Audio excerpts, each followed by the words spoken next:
If you hood educated, I'm glad you made it. Allow me to unfold my knowledge, wisdom, and understanding from a hood brother's point of view to all of you, here, there, and everywhere. Now check me out. Tonight, new audio shedding light on the moments before some of Nolan Wells' friends left Horn Island off the coast of Mississippi. A mom of one of the friends last week said the group left without Nolan when their boat began malfunctioning. We're sinking. Can y'all please come? NBC News has obtained audio as part of a records request that details the group calling for towing assistance. And is everybody on board in good health otherwise? Yeah, everybody's on board. Now, before we get into this demonstration, y'all, I'm telling you, after listening to what this sister has done, the sister goes by the name of Janetta Brantley, right? She's over there on Facebook. This sister right here is doing the Lord's work. You know, as they said, you know, in the old Christian church, they doing the Lord's work. This sister right here did something that is so profound to this Nolan Wells case that there shouldn't be a shadow of doubt after listening to this audio. After listening to this audio right here, there should not be a shadow of doubt. There should not be no, well, maybe, I think so, and all. And she is all that is out the way now. We passed that part right there. We passed all that, you know, I don't know, possibility. We passed that. With this audio recording right here, look, without further ado, check it out.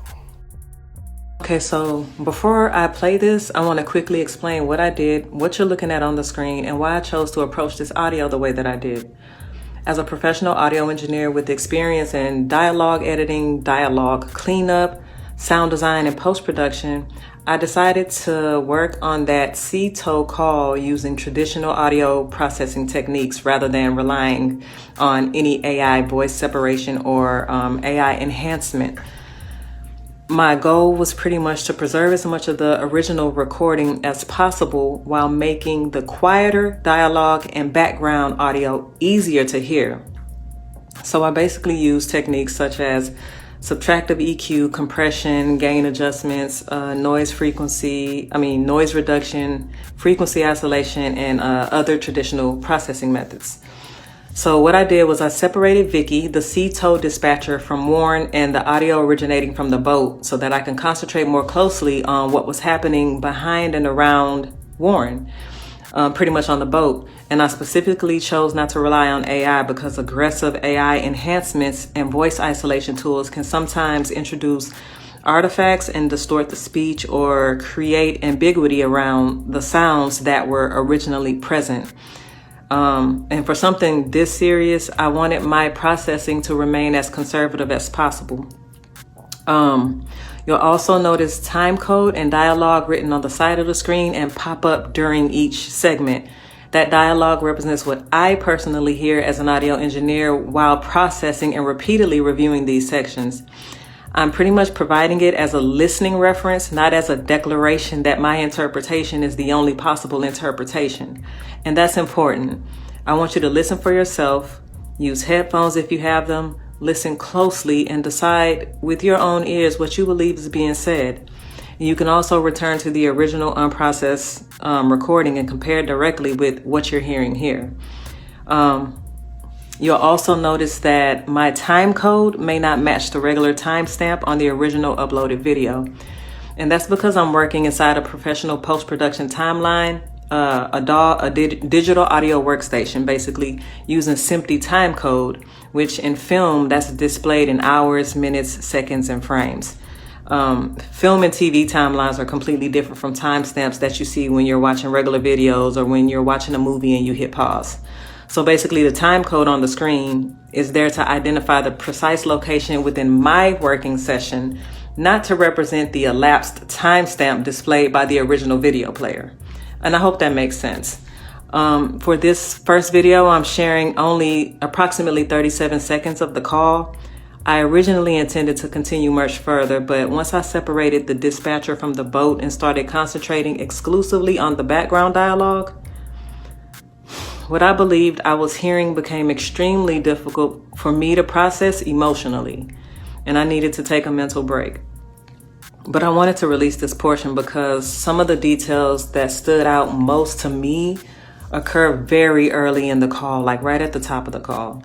And so I'm gonna let the audio play. Read my transcription if you want to reference, but don't allow it to determine what you hear. I want you to listen first, listen again, compare it with the original recording, and then judge it with your own ears. I hope this breakdown helps. And my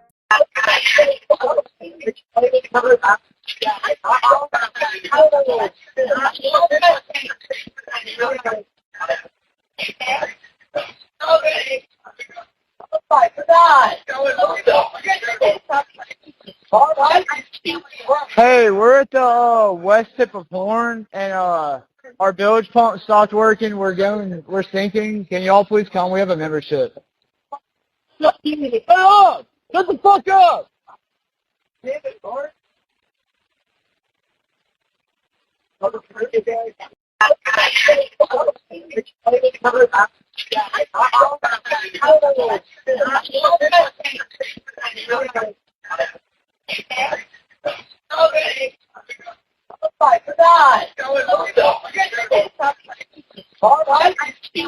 Hey, we're at the west tip of Horn, and our bilge pump stopped working. We're sinking. Can y'all please come? We have a membership.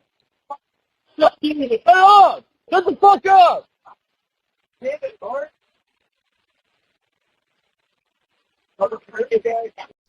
How much more evidence do they really need down there? This right here should be enough to at least go arrest people, right?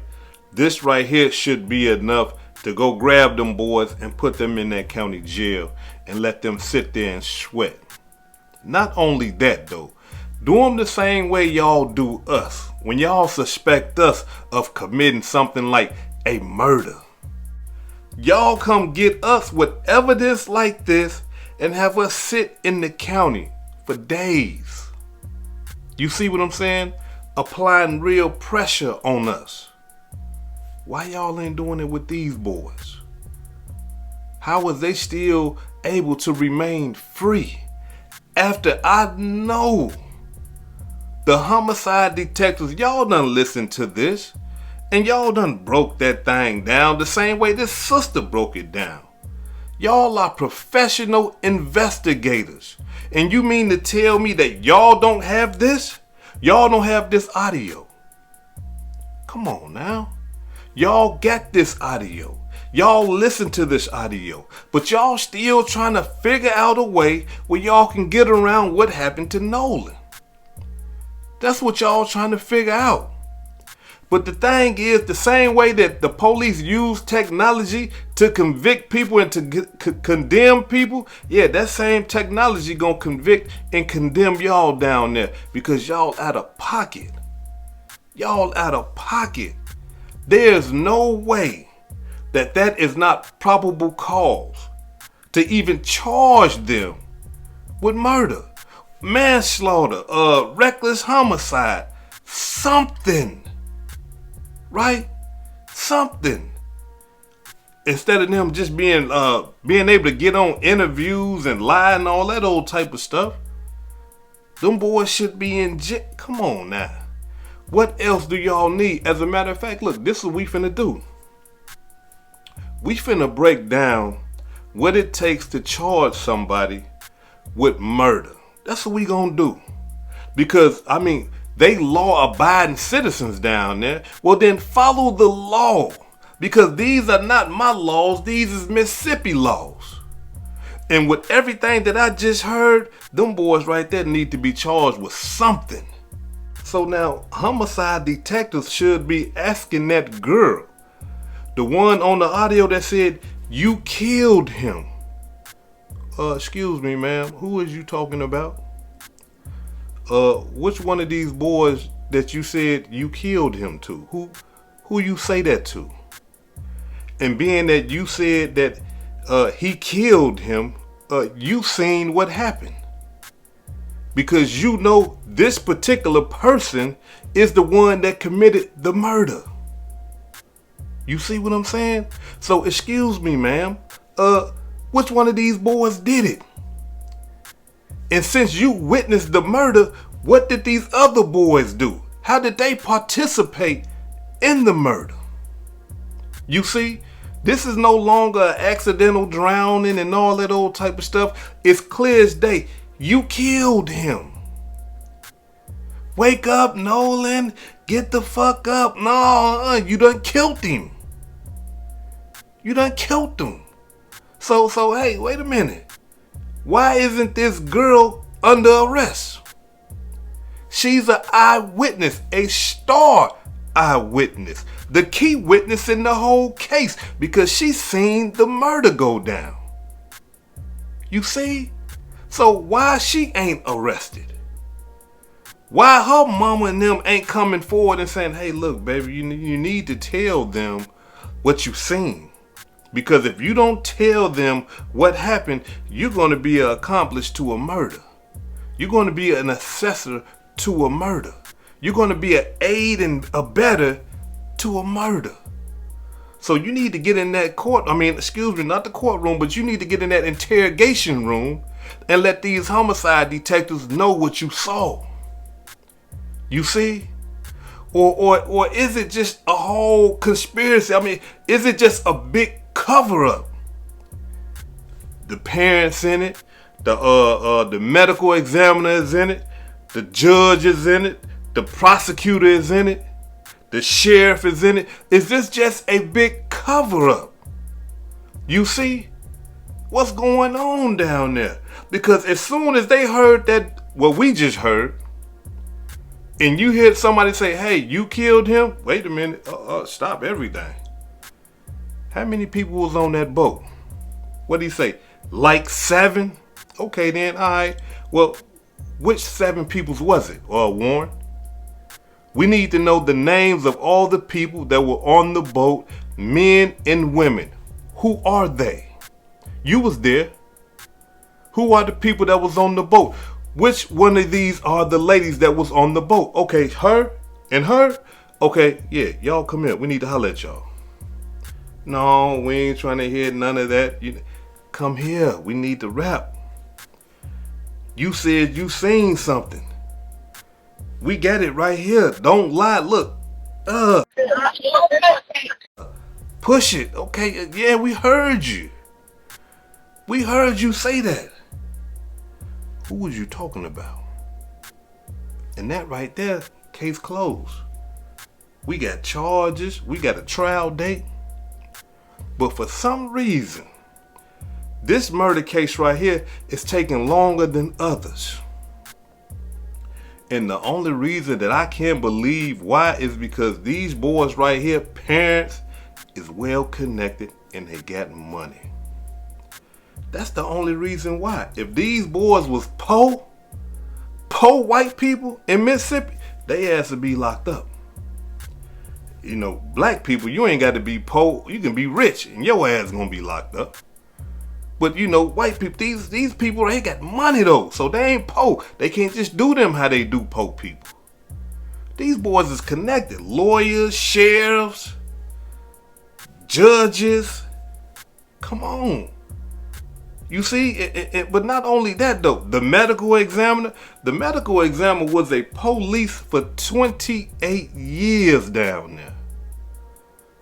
The man that's doing the autopsy on Nolan Wells' body, or has done the autopsy on Nolan Wells' body, was a police for 28 years down there. And we all know how crooked the police can be, especially down there in Mississippi. And not to mention, the man that, I'm going to show y'all, but not to mention, his father, the man that's doing the autopsy on Nolan, his father is MAGA. He want to make America great again. And y'all know what that means when you hear that. Okay, so what you mean by make America great again? So it's not great right now? Why is that? What's the problem? You see what I'm saying? When you say make America great again, what are you talking about? You talking about back when y'all had us in chains and whipping us? Come on, you got to be clear about this. You see, you can't just say make America great again, or you can't be a supporter of make America great again and then you don't elaborate. You see, they're not going to elaborate on that because all them know. It's like a so-called secret that, you know, people that are non-white, like we don't know what you talking about. You see, but when they get in their little groups, make America great again. Yeah, I can't stand them niggas. I just wish we could just take it back to where we used to throw their ass in the river and let the alligators eat them up and make them do all the free labor. You see? So yeah, his father is like that. And so we got to understand, 9 times out of 10, if your father is like that, what your father feel, what he believe, and what he think, he pass it on to his son. Check it out. Now, allow me to clear something up real quick because I don't want to confuse y'all.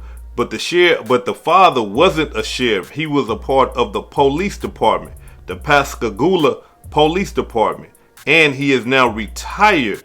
He was running for the sheriff. Okay? So let's just get that understood. He was running for sheriff, but he is retired policeman.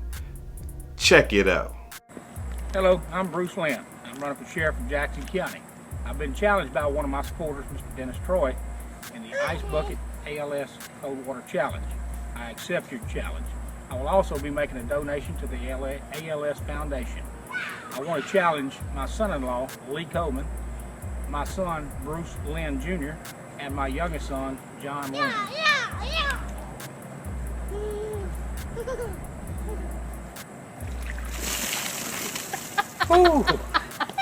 So as y'all can see, he was running for the sheriff. Nevertheless though, his son is Bruce Lynn Jr. I'm Bruce Lynn Jr. I'm the co-owner and manager of Heritage Funeral Home in Moss Point, Mississippi. I'm also a licensed funeral director and embalmer, and I'm also the elected coroner for Jackson County.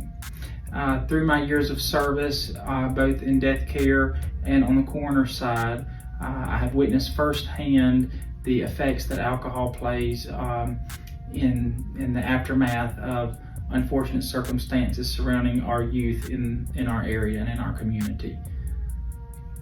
I'm Bruce Lynn Jr. That is the man that is doing the autopsy on Nolan Wells. But what I want y'all to do is, I just want y'all to peep into the mind of the father, right? The father is a straight up MAGA supporter. He with everything that they go with. And I got this video that he posted on his Facebook to prove what I'm talking about. Check it out. Just talk about Springfield, Ohio, really quick, which, of course, with the Haitian cat eaters that are coming in. Springfield, Ohio is a perfect example of how the ruling class has treated the heartland of the country. Step 1, we close the factories and we send them overseas so that people don't have work. Step 2, we flood those communities with opioids so that they're permanently addicted and we kill a lot of them. Step 3, we send their kids, their sons and daughters, to go fight no-win wars and they come back with permanent health issues. Step 4, we flood their town with foreigners after we've completely abused and broken them and we sent their jobs overseas. Step 5, the residents who are still there and have survived all this abuse notice that the foreigners are doing really weird stuff and illegal stuff like driving ahead on traffic, killing kids, eating cats, and taking geese out of the pond. And then we call the people that are still there in Springfield racist after their factories have closed and their sons died in Iraq and they're addicted to opioids and their local schools being overrun by Haitians, but they're racist for noticing that their home is turning into Port-au-Prince. You wonder why Donald Trump's poll numbers don't go down. You wonder why so many people wear that red MAGA hat in Springfield, Ohio. Because he is the only lifeline that these people have. He is the only hope that they have. The only person that does not insult them or talk down to them and wants to lead a rebellion and yes, a revenge campaign against the people that have done this to them and destroyed their home. Amen. You see what I'm saying? So if the father believes like this and think like this, if he is a part of those people that Charlie Kirk is talking about, Charlie Kirk is a master manipulator. And what I mean by that is that that man right there know how to play with his words. What he was really talking about, Charlie Kirk is talking about MAGA supporters. What he's talking about is the MAGA supporters that believe that their country is being overran and want to send everybody back to wherever they came from except them damn selves. They don't want to go back to Europe, but they want to send you back to Africa. They want to send the Asians back to Asia. They want to send the Mexicans back to Mexico, the Haitians back to Haitians. Because they believe in their mind that we are overrunning their country, and they are terrified and scared and believe that, hey, we are losing our country to a bunch of so-called immigrants. You see? But they don't see themselves as immigrants. They don't talk about, hey, you know what, my great-great-grandfather, man, came from Europe, man. You know, I'm really British, I'm German, I'm Irish, Polish, right? And so instead, they put all the hey, they're the reason that things are happening. It's their fault. And so his father believes like that. And to me, that right there is a racist ideology. The way that Trump is running things, I mean, a lot of people, they give him a little slack because he done freed a couple of people and stuff like that. But that's chump change. We talking about the big picture. You see what I'm saying? So his father believes like that. And I would like to believe in my mind that if the father believes like that, that the son also believes like that as well. And the reason why I'm bringing that up is because if the son believes like that, he gonna be a part of everything that the MAGA supporters are a part of. Hold on, y'all killed the black person? I'm gonna try my best to keep this low because we don't need good white people, good rich white people going to jail behind this nigga. You see what I'm saying? That's what I'm talking about. We got the coroner holding the lungs of Nolan Wells. He holding the throat of Nolan Wells. Why are you doing that? You see what I'm saying? I understand that some of this stuff is procedure for doing the autopsy, but at the same time, if he was going to hold that stuff, he could have told the independent autopsy guy, say, hey, look, check this out. I'm going to hold the lungs and I'm going to hold the throat. Say, bro, why don't you come on down here, man, and run your test, man, because I got to hold this because there's an investigation going on. You can do your whole demo down here where I'm at, so that way that you can have access to everything that I get. But instead, he sent the brother a body with no throat and no lungs. You see, like things just is not adding up. Now, let's get into the probable cause, because like I said before, I believe that there is enough probable cause for there to be an arrest or people to be charged. Check it out. Essential evidentiary building blocks. To establish probable cause for a murder charge, investigators must assemble a chain of evidence linking the suspect to the killing. Prosecutors and judges typically look for a combination of the following blocks: the body of crime, proof that a human being died and that the death was caused by a criminal act rather than natural causes, suicide, or accident. This is typically established via a forensic autopsy report from the Mississippi Office of the State Medical Examiner. Physical and forensic links. Direct scientific connections linking the suspect to the victim or the crime scene. Examples include DNA matches, fingerprints on a weapon, or ballistic matches matching a firearm registered to or possessed by the suspect. Digital footprints. Evidence retrieved from cell phones, cell tower pings, placing the suspect at the scene, internet search histories, for an example, searching how to commit the crime, or surveillance/dash cam video footage. Witness statements and circumstantial evidence. Eyewitness accounts of the altercation. Statements from individuals who heard the suspect confess. Or documented evidence of a clear motive, for an example, financial gain, domestic disputes, or retaliation. If you ask me, there is so much suspicious and mysterious things going on with this case that right there, everything that I just explained to y'all concerning how to charge somebody with a murder, right? Or to even arrest somebody for a murder, right? To even arrest somebody for an interrogation, or just to let them sit down for a little while and put some pressure up on them. They got all that. That audio that I just showed y'all or just played for y'all, talking about somebody dead, What are they talking about? They can't say, hey, you know what? You know, the boat died. No, the boat was still working. Y'all just said that the boat was sinking. And then when the lady say, hey, I'm going to send the Coast Guard to y'all. No, hell no, don't send them. You see? And then your grandfather called back and say, you know what? Nah, they don't need no help. There's too much suspicious activity. And now we have this audio, you see, where they are saying, hey, he's dead. Is he really dead? Yeah, he's really dead. Who are they talking about? During that time, only one person died that day. And that was Nolan Wells. Didn't nobody else die? Did nobody else drown or anything like that? Nolan Wells was the only one that died that day. So who were they talking about? Clearly, you can hear him say, Nolan, no. Listen, get in the comments. Y'all let me know what y'all think about this whole demonstration, because I'm not believing that, well, you know, there are people that are coming forward and saying that, you know, he was still on the island when the boat left, right? Because now all of a sudden this audio come out. Now we got witnesses all of a sudden. When this audio comes out with them confessing to the murder of Nolan Wells, now all of a sudden, hey, wait a minute, I did see him. I seen him, yeah, he stayed back while the boat left. Yeah, hey.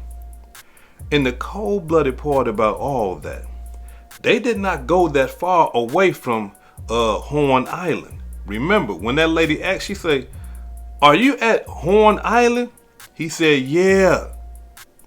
You see what I'm saying? So they wasn't that far away from the island. And where did they find Nolan's body at? The same place that they had made that call from. Cold-blooded demonstration. This is Hood Educated, not Lame Related. Peace and love, and y'all take care of yourself out there. If I said anything that caused you to think, hit that like button and subscribe to the channel if you're not subscribed already. And if you're feeling generous, please make a small donation to the channel. Peace and love.